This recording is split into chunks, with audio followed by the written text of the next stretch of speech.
Alrighty guys, here is a 28-foot Mariner that needs some work that we're gonna try to see if we can work out a deal. We're up on top of the boat. She's very structurally sound.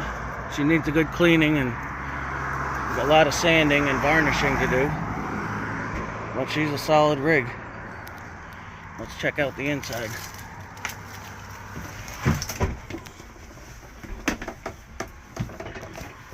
We've got a stove, windows. I guess the window's open with these. They just pop open or flip no, open? You gotta unscrew them. Okay. Oh, I see that, and it opens in. Yep. So galley, storage, and got some water leakage that we're gonna have to fix.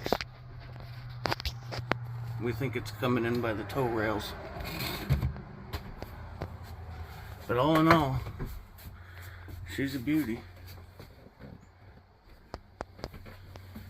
What do we have in the V-berth? Allie, unlock. Is that locked or no? No. Oh, you were holding it? I was holding it. You're silly. Very. You could show them in here. Chain locker up front. Yeah, I seen you guys pulling it. Yeah. She definitely has potential. 84, which is 1 year after I was born.